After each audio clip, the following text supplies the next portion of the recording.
The wind howled through the broken battlements of Caelthorn, its voice a dirge that wrapped the ancient stones in sorrow.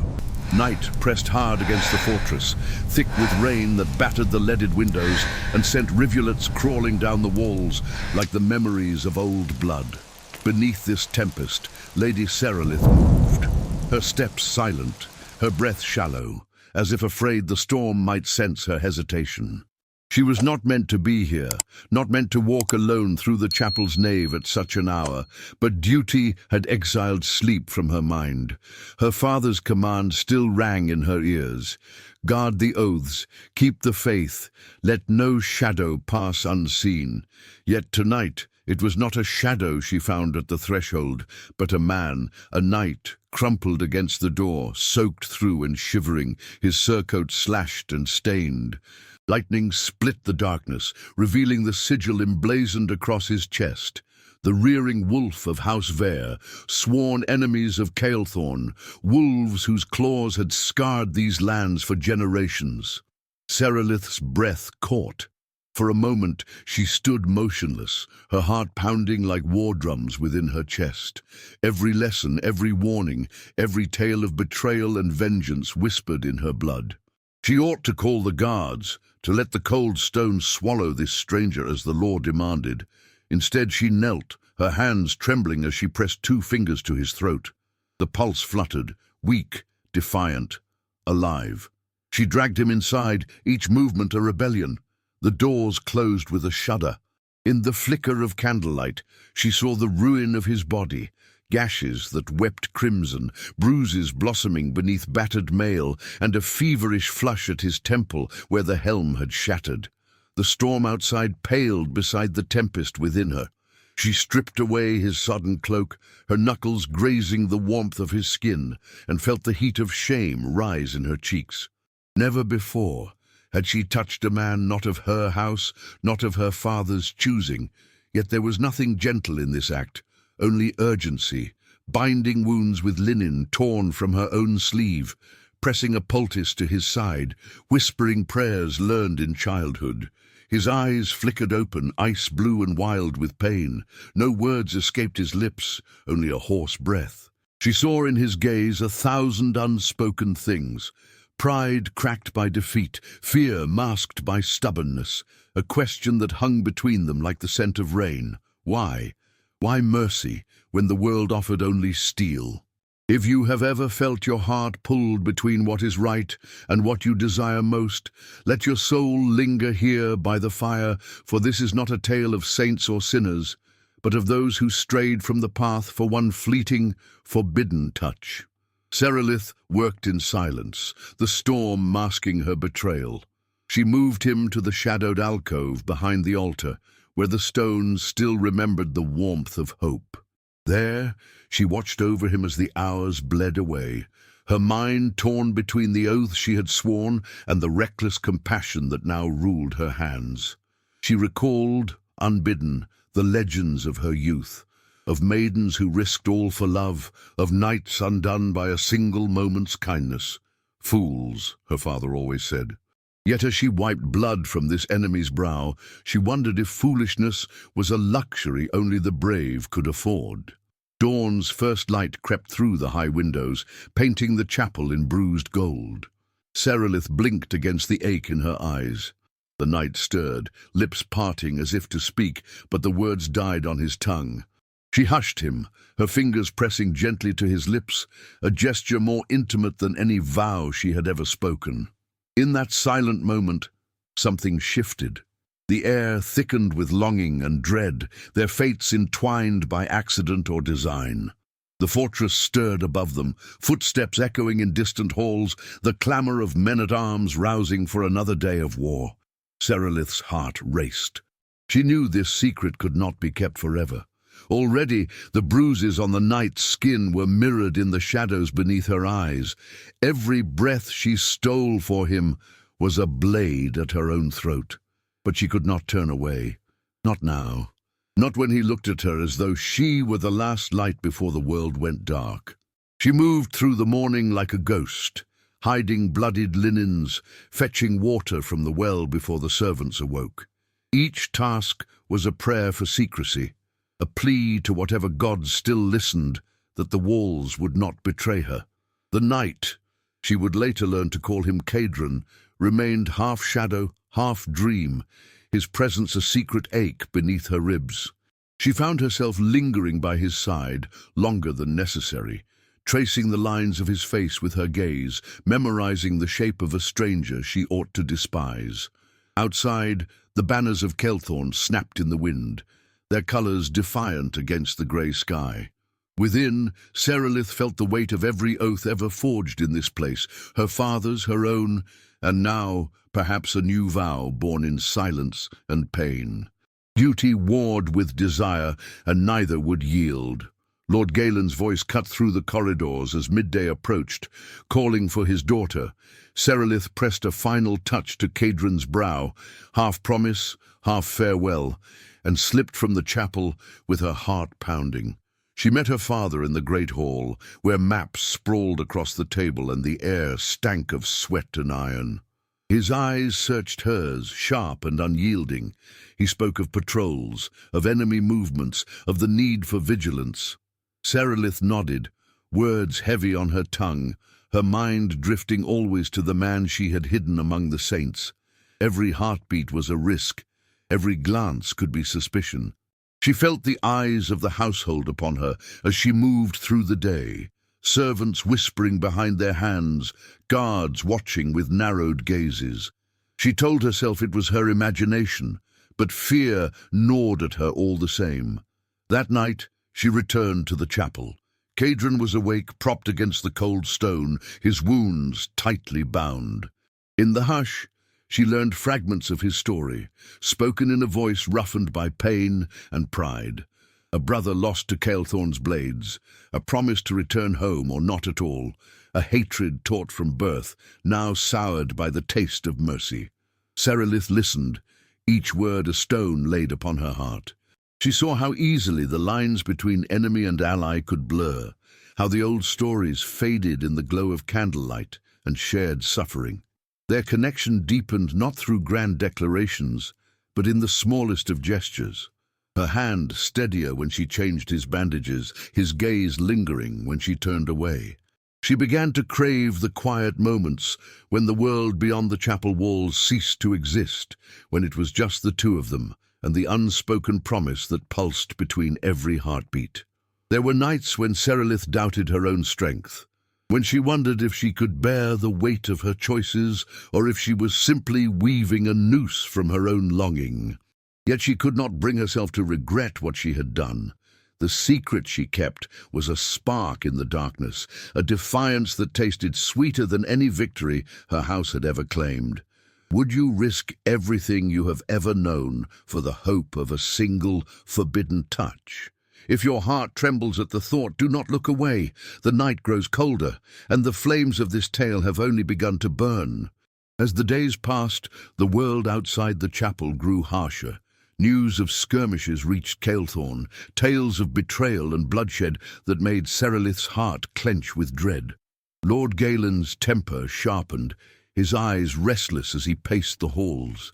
Suspicion became the air she breathed, heavy and suffocating, yet in the chapel time moved differently. There, Serelith and Cadron carved out a fragile peace, a sanctuary built on secrets and longing. She found herself haunted by memories of childhood, of simpler days when duty meant nothing more than learning her letters by candlelight, when the world had not yet demanded so much. Now every choice was a battlefield, every kindness a risk. She remembered her father's words, loyalty above all. But what of loyalty to her own heart? What of the promises she had never spoken, but felt with every fibre of her being? One evening, as dusk fell and the fortress settled into uneasy slumber, Serelith slipped into the chapel to find Cadron awake, his eyes reflecting the last light of day. He reached for her hand, not in supplication, but in gratitude, in recognition of the bond that neither of them could name. She let her fingers rest in his, their touch a silent vow, neither daring to speak of what might come. Outside, thunder rolled once more, and the world seemed to hold its breath. Within the fortress of Kelthorn, Two souls drew closer, bound by wounds both visible and hidden, forging a connection that would not be denied. The storm had passed, but its legacy remained, a night that would unravel every oath and a love that defied the darkness. And so, as the embers flicker and the tale unfolds, remember, the greatest battles are not always fought with steel, but with the fragile, unyielding hope that somewhere, against all odds, love might survive the night. Dawn broke pale and uncertain across the ramparts of Calethorn, limning ancient stone with bruised hues.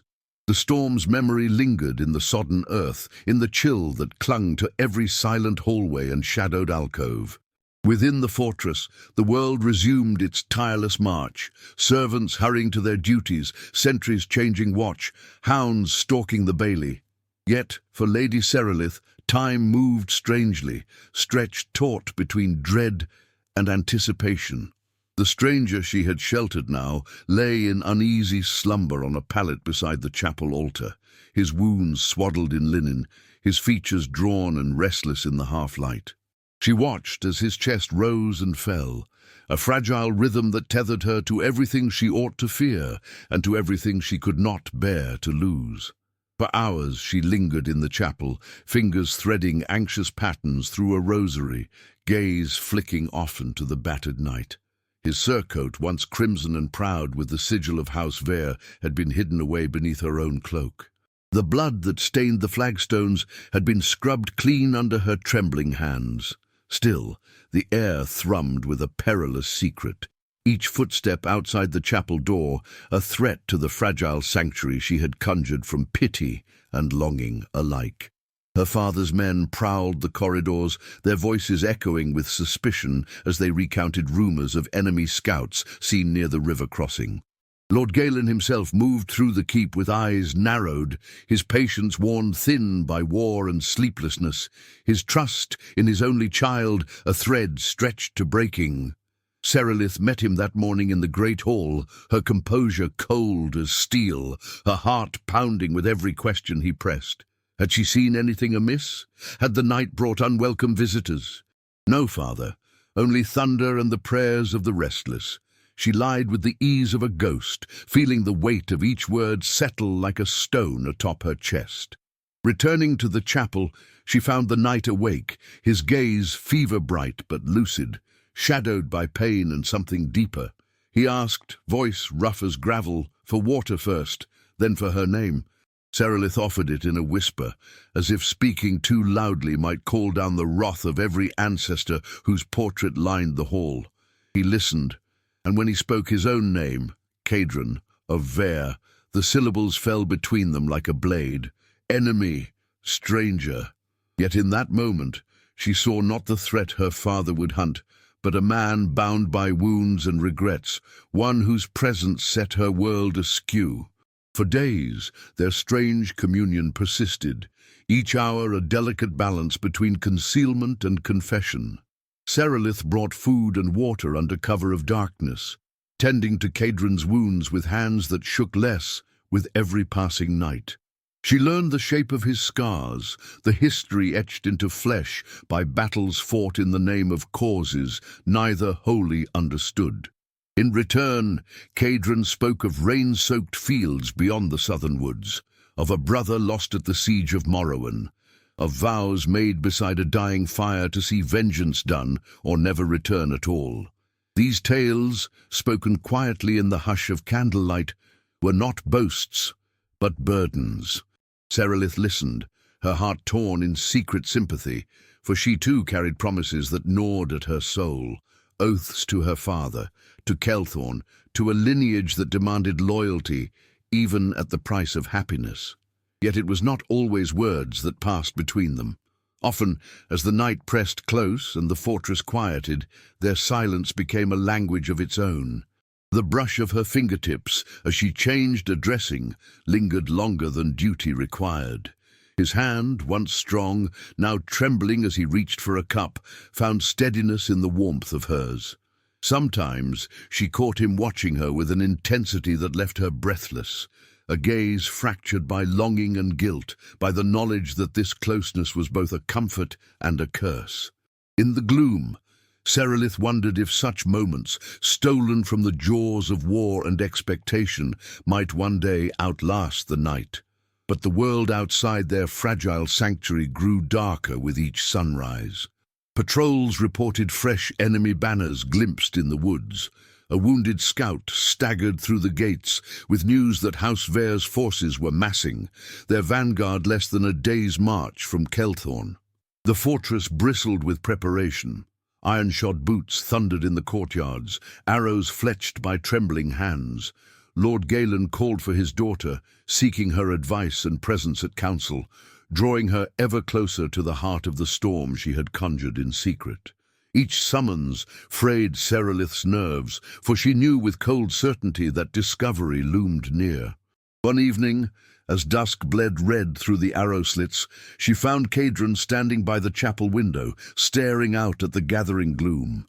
His wounds had begun to mend, but a new restlessness haunted him. The knowledge that he could not linger much longer, not with danger pressing in from all sides. He spoke softly, voice heavy with unspoken farewell. He could not allow her to risk everything for him, not when her loyalty to Kelthorn was written in the very stone beneath their feet. Serelith felt the ache of his words like a bruise upon her heart, and she turned away, unable to answer, for she knew he was right. Yet as she left him there, silhouetted against the dying light, she understood that something had irrevocably changed. She was no longer merely her father's daughter, nor a keeper of ancient vows. In the hush between heartbeats, she had become a traitor to her own blood and to the life she once imagined. That night, as the fortress settled into uneasy slumber, Serelith crept through secret corridors, moving like a shadow through the halls she had known since childhood. She slipped into the armory, gathering a pouch of coins, a dagger, and an old travel cloak, her hands trembling with fear and resolve. She paused outside her father's study, hearing his voice raised in anger, demanding answers from his captains, desperate to root out the enemy he sensed within his walls. She dared not linger, for the mask she wore by daylight could not withstand scrutiny beneath her father's gaze. Back in the chapel, she pressed the bundle into Cadron's hands, her touch lingering longer than reason allowed. He tried to refuse, but she silenced him with a look that brooked no argument. If he stayed, he would be discovered. If he left now, there was a chance, a slim, desperate chance, that he might survive, and that her betrayal would remain a secret. Their eyes met in the dim light, and in that gaze passed 1,000 words: gratitude, sorrow, longing, and the ache of an impossible goodbye. She told him, voice barely more than a breath, to wait until the midnight bell. The old postern gate would be unguarded for a quarter hour, just enough time to slip into the night unseen. As she turned to leave, Cadron caught her hand, holding it tight. In that brief embrace, Serelith felt the full measure of everything they had risked, everything they stood to lose. He pressed her fingers to his lips. A farewell, a promise, a last vow forged in the silence between heartbeats. She fled then, unable to bear the weight of his eyes, her footsteps echoing down the empty corridors. Outside, the wind howled against the battlements, and the moon rode high above the darkened woods. Serelith stood watch at her window, heart racing with every shifting shadow, every distant cry. When the midnight bell tolled, she prayed to every forgotten saint that Cadron would find his freedom, that her treachery would remain hidden until dawn.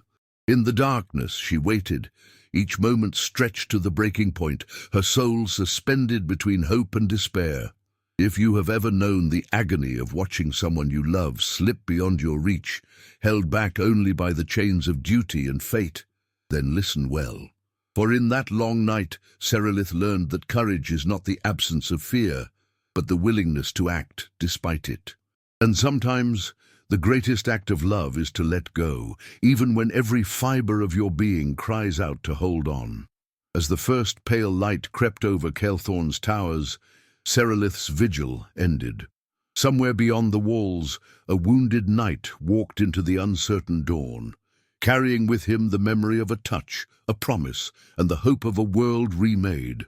And within the fortress, a lonely heart prepared to face the cost of her choices, knowing that the hardest battles are fought not with sword and shield, but with the courage to love in the face of ruin. So, as the embers in the hearth burn low and the night deepens, ask yourself, what would you risk for the chance to love, even if only for a single stolen night? Stay close, for the story is not yet done, and the quiet before the storm is often where the soul's truest vows are forged. The fortress of Kael'thorne, still shrouded in the hush of dawn, seemed to hold its breath. Within its ancient stones, Lady Serelith's world hung on a fragile balance, every heartbeat echoing the memory of the night just past, a night when oaths had faltered and longing had burned brighter than any candle. She moved through the chill corridors like a shadow, her senses raw, each footstep a reminder that the cost of compassion was rising with the sun. The silence was deceptive, for beneath it lay the rushing currents of fear, hope, and the finality of choices made under storm's cover. In the small chamber where Cadron had lain, the pallet was empty. Only the imprint of his form and a single blood-stained strip of linen remained. Serelith paused, fingertips grazing the fabric as if she might conjure him back by touch alone. Yet the weight of absence pressed in, heavy and cold. Somewhere beyond the fortress walls, Cadron was a fugitive once more, hunted by those he once called kin, and by the ghosts of all he had lost. She had released him to the night, a silent plea on her lips that fate would be kinder to him than it ever was to lovers in old songs. In that hush, the first whisper of regret curled around her heart, but she would not let it take root. Regret was for those who had never dared. The day unfurled with a cruel inevitability. Servants scurried through Kael'thorne's halls, eyes lowered, while the guards stalked the battlements more vigilant than ever. Word had come at dawn. A Vare patrol was sighted near the river, their banners crimson against the mist. Lord Galen's voice thundered through the keep, summoning his household, his suspicion sharpened by the scent of treachery. Serelith stood before him, her face composed, her hands steady, but within her, doubt warred with resolve. It was a test she had long feared, a daughter's loyalty measured against the truth she could not speak. Lord Galen's gaze, as cold and unyielding as iron, searched her for cracks. He demanded to know what she had seen the previous night, what she knew of the wounded stranger some claimed to have glimpsed at the chapel door. Serelith's reply was measured, her voice a blade honed by necessity. She spoke of the storm, of prayers whispered for the souls of the fallen, of shadows that played tricks on the weary mind. Yet she could not mask the tremor that ran through her as her father's questions pressed closer, as he reminded her of the oath sworn upon her mother's grave, to guard Kael'thorne's honor above all. Later, alone in the chapel where Cadron's blood still stained the stones, Serelith knelt in the flickering gloom. There the memories flooded her, the weight of his head in her lap, his breath shallow but stubbornly alive, the way his hand had found hers, fingers entwined not with desperation, but with a tenderness that defied the world outside. She remembered the moment she had traced the line of his jaw, telling herself it was to check the fever, refusing to admit how her heart had shattered at the sight of his vulnerability. Each memory was a torch and a wound, illuminating the path she had chosen and the pain it would leave behind. As evening approached, the fortress grew tense. The Vare patrol drew nearer, and rumors spread like wildfire. Some spoke of spies, others of curses and omens. Serelith's every move was watched, her every word weighed. The walls that had protected her all her life now felt like a cage, each stone a silent witness to her treason. She found herself wandering to the highest tower, staring out at the wild country beyond. The forests where Cadron might now be hiding. The river valley stained with the memory of battle. The wind tugged at her hair, cold and persistent, as if urging her to remember the freedom she had glimpsed in his arms. Night fell, and with it, the threat of discovery sharpened. Lord Galen's men doubled the guard, searching for any trace of the fugitive knight. It was then that Serelith realized her choice had not simply been to save Cadron, but to sever herself from the life she had known. If the truth were revealed, she would be cast out, daughter of a traitor, lover of the enemy. And yet, as fear tightened its grip, another emotion rose to meet it, a fierce, unyielding pride. She had chosen love, not as a folly, but as a final act of defiance against the endless cycle of blood and vengeance. In the small hours before dawn, a commotion erupted in the courtyard. The gates rattled, voices shouted, and the clang of steel split the night's hush. Serelith rushed to the window, heart pounding. Through the gloom, she glimpsed riders, Vare men, their faces grim, demanding entry in search of the wounded knight. Her father's voice rang out, ordering his men to hold the gate, to let no one pass without his word. Suspicion now burned not just in Galen's eyes, but in the eyes of every soul within Kael'thorne. Forced to act, Serelith slipped through hidden passages known only to her, heart racing with every step. She found herself in the old armory, where Cadron's sword, abandoned in his flight, rested among relics of wars long past. She clutched the weapon to her chest, the cold metal a reminder of all that had been risked, all that might yet be lost. If they found the sword, all hope would be gone. In the darkness, she buried it deep within the stones, whispering a prayer to whatever gods might listen, that its secret would remain hidden. Outside, rain began to fall once more, a gentle lament upon the ramparts. Serelith stood in the shadow of the great hall, unseen, watching as the Vare men searched every corner, their anger growing with each unanswered question. Her father's voice, once so certain, now trembled with the weight of uncertainty. Serelith knew in that moment that the fortress could no longer shelter her from the storm she had unleashed. When the riders finally departed, empty-handed, the relief was sharp but fleeting. Lord Galen summoned Serelith once more. His eyes, rimmed red with sleeplessness, regarded her not as a child, but as a woman who had chosen her own path. He spoke of duty, of the blood that bound them, of the years spent forging a legacy that now teetered on the edge of ruin. He begged her, quietly, desperately, not to let sentiment cloud her judgment, not to forsake all for a fleeting passion. Serelith listened, her own heart breaking anew, for she saw in her father's face the same loneliness that haunted her own. She answered not with promises, but with a calm resolve. Some vows, she told him, are kept not for the sake of the living, but to honor the dead. Yet there are other vows, forged in the crucible of suffering, that demand to be broken, so that new life might begin. She met his gaze, unflinching, and in that silent exchange, a truce was born, fragile, uncertain, but real. The next days passed in a haze of waiting. Each sunrise brought the hope of news, each sunset the ache of absence. In the quiet of her chamber, Serelith clung to the memory of Cadron's touch, the gentleness that belied his strength, the kindness that had survived the worst of war. She traced the scar on her palm, left by the knight's frantic work, a reminder that love leaves its mark, whether it is welcomed or forbidden. Her dreams were haunted by the image of Cadron walking through the forest, wounded but unbowed, and by the knowledge that somewhere he too remembered. Then, on the eve of the new moon, a single raven landed on the parapet, a scrap of crimson ribbon tied to its leg. Serelith's breath caught as she untied the message, her hands trembling. No words, only a fragment of cloth torn from Cadron's surcoat and a pressed wildflower, faded but still fragrant. It was enough.